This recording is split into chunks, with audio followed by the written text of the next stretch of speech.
शनि प्रदोष जीवन को सुख देने वाली, संतान समृद्धि वैभव देने वाली है। निवेदन है आपसे,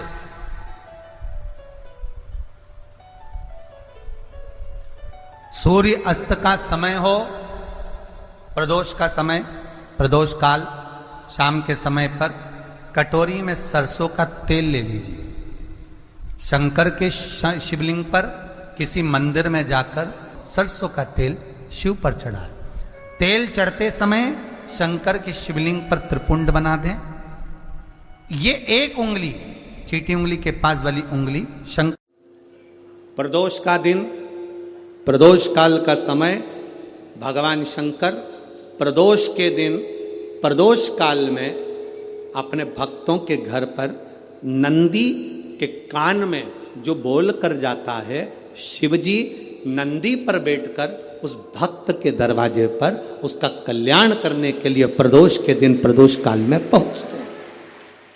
बेटा बेटी कहीं अप्लाई कर रहे हैं नौकरी के लिए या अन्य चीज के लिए, तो वो अगर बेलपत्री के मध्य पत्ती और ये दो पत्ती है, इस पत्ती के बीच की जो जगह होती है वहां यदि पीला चंदन और एक चावल का दाना लेकर हरीश्वर महादेव का नाम लेकर शंकर के शिवलिंग पर प्रदोष के दिन अगर चढ़ा देते हैं, तो वो बेटा बेटी जिस एग्जाम को दे रहा होता है अच्छी मेहनत के साथ, लगन के साथ, तो निश्चित है वो उसमें सफलता पाता जरूर है। हरीश्वर महादेव। किसी व्यक्ति ने अपनी जिंदगी में एक नियम बना लिया कि मुझे प्रदोष के दिन बाबा देवाधिदेव महादेव को एक कमल का पुष्प चढ़ाना। और कई मौसम ऐसा होता है कि उसमें कमल का पुष्प नहीं मिलता, तो कमल गट्टा बाजार में मिलता है। देखा है आप लोगों ने, काला कलर का होता है कमल गट्टा।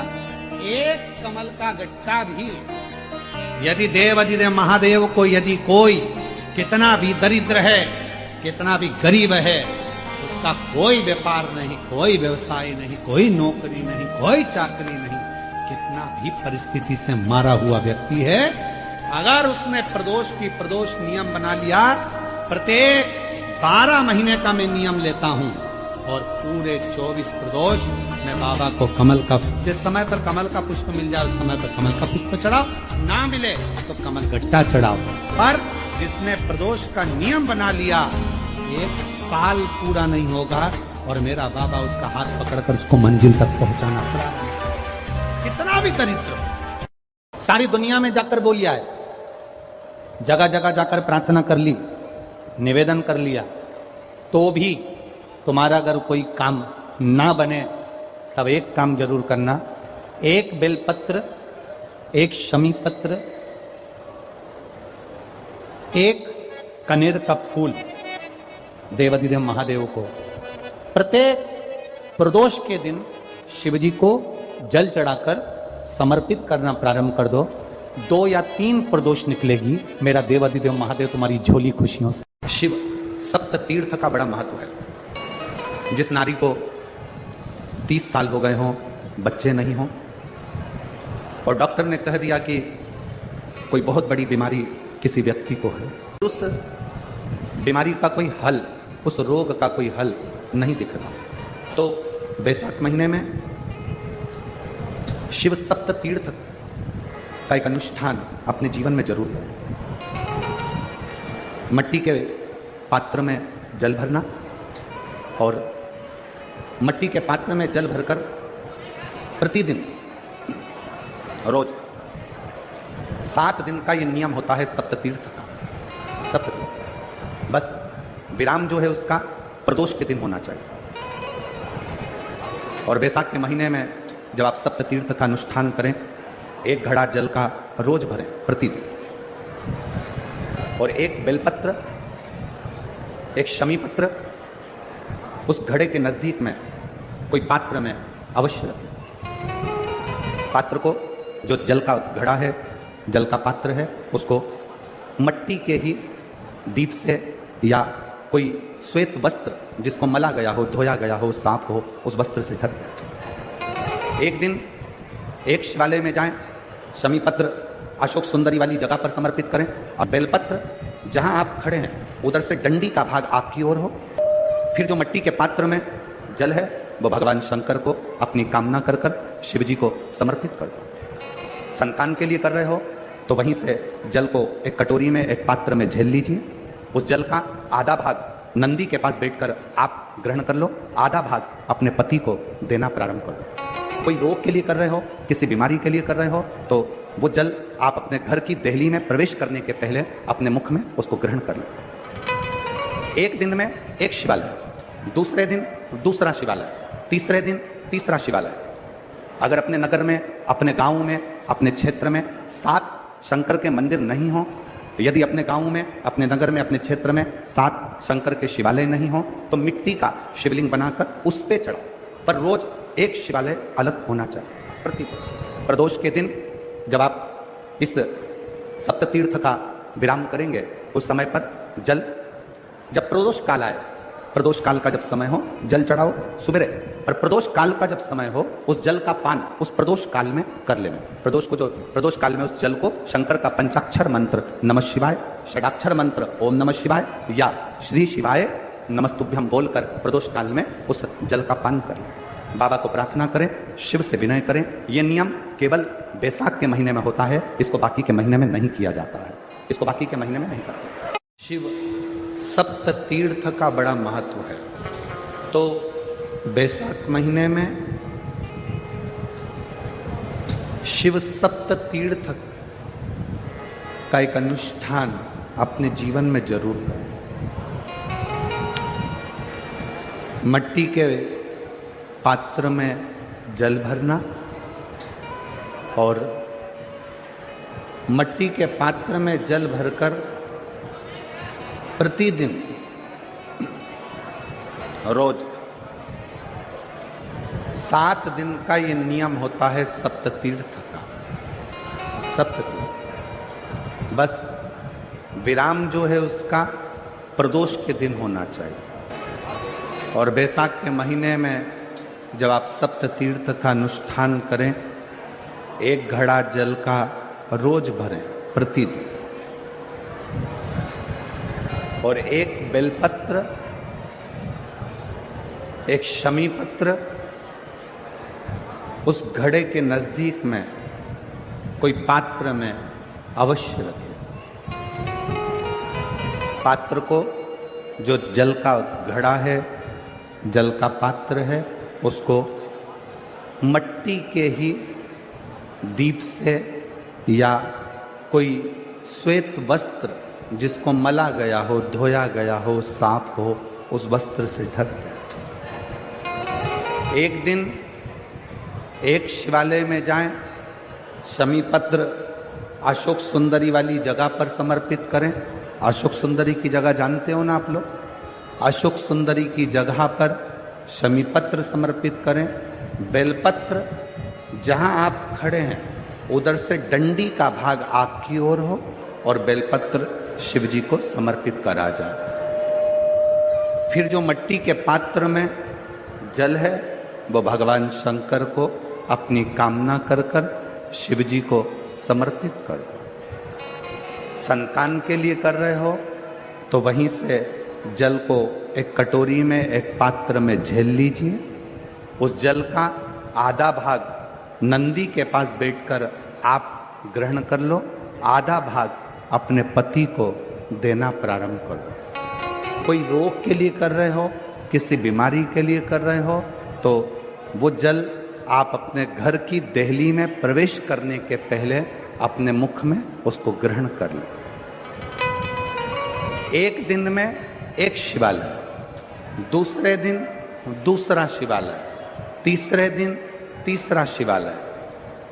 अगर अपने नगर में, अपने गांव में, अपने क्षेत्र में 7 शंकर के मंदिर नहीं हो, यदि अपने गांव में, अपने नगर में, अपने क्षेत्र में 7 शंकर के शिवालय नहीं हो तो मिट्टी का शिवलिंग बनाकर उस पे चढ़ाओ, पर रोज एक शिवालय अलग होना चाहिए। प्रतिदिन प्रदोष के दिन जब आप इस सप्ततीर्थ का विराम करेंगे उस समय पर जल जब प्रदोष काल आए, प्रदोष काल का जब समय हो जल चढ़ाओ सुबेरे, और प्रदोष काल का जब समय हो उस जल का पान उस प्रदोष काल में कर लेना।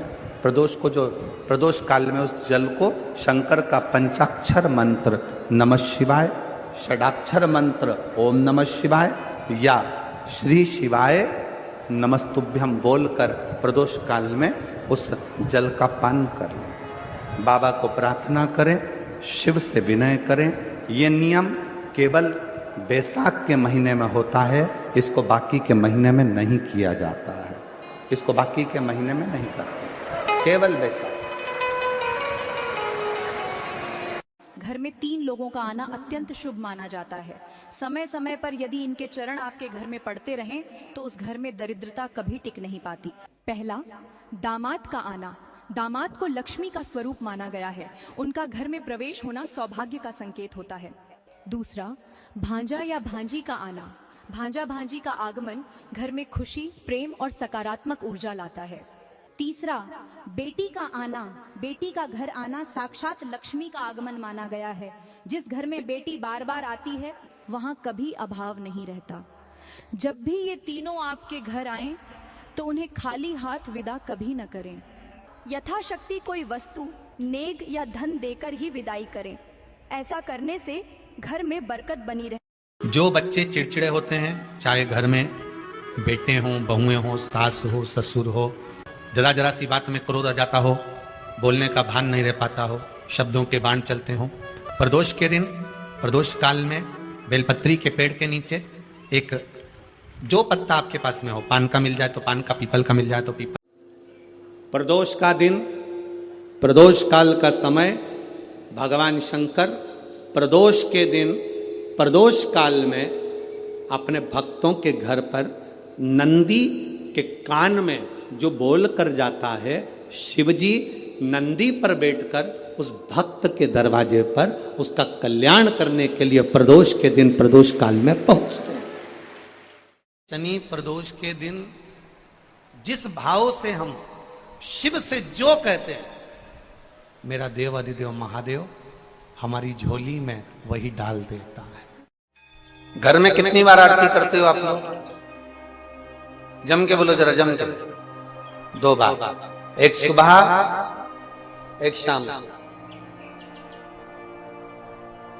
एक सुबह के समय आरती करते हो और एक शाम के समय आरती करते हो। 2 बार आरती केवल।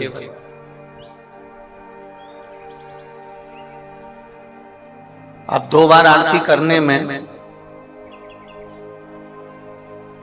आप भगवान शंकर को, भगवान गणेश जी को, माता पार्वती जी को, दुर्गा भवानी को, भगवान शालिग्राम जी को, भगवान लड्डू गोपाल जी को, तुम्हारे घर में जिस जगह पर तुम भगवान की आरती करते हो उस जगह पर सारे देवता विराजमान। किसी किसी का घर ऐसा होगा जहां पर सब देवता नहीं होंगे, फिर भी 2-4 तो होंगे।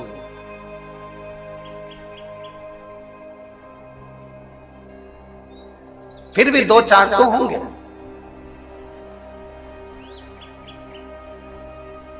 जिस घर के अंदर सारे देवता विराजमान हैं, सभी देवी देवता जिसके घर के अंदर विराजमान हैं, आप प्रयास करा कर, प्रयास करना। आप भगवान शंकर की जब आरती उतारो तब प्रयास करना कि आरती का दीपक जब हम उठा रहे हैं उसके पहले हमारे हाथ में जो गरुड़ घंटी है उसका नाद प्रारंभ हो जाना चाहिए। गरुड़ घंटी का नाद प्रारंभ हो जाता है, उसके बाद आरती का दीपक जब उठता है। घर के अंदर की बात है, बाहर मंदिर की हम बात नहीं कर रहे हैं, हम घर के अंदर की बात कर रहे हैं। जब घर में सारे देवता जहां पर विराजमान हो, देवी भी है, देवता भी है, कुल देवता भी है, पितर देवता भी हैं, ये देवता भी हैं, वो देवता भी हैं, सारे देवी देवता जब वहां विराजमान है तब उस जगह पर आपको एक क्रम करना है कि घंटी का नाद पहले कर।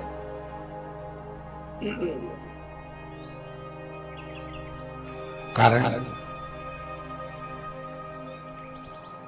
अगर किसी मंदिर के अंदर केवल एक देवता है, किसी मंदिर के अंदर केवल एक देवता है तो आप डायरेक्ट आरती उठाइए, घंटी बजाइए और चालू हो जाइए। पर घर के अंदर अगर सारे देवता विराजमान हैं, गणेश जी बैठे हैं, देवी जी बैठी है, पितृदेव बैठे हैं, गरुण देव बैठे हैं, वरुण देव बैठे हैं, सारे देवता देवी देवता उस मंदिर के अंदर बैठे हैं, तो आपको पहले गरुड़ की घंटी का नाद करना चाहिए। उसका कारण ये होता है कि जितने देवी देवता हैं, घंटी की आवाज सुनते से ही उन देवताओं की दृष्टि हमारे ऊपर पड़ जाती है। और हम जब भी खाते हैं, आरती निहारना प्रारंभ करते हैं, तो देवता हमको वर प्रदान करना प्रारंभ करते हैं।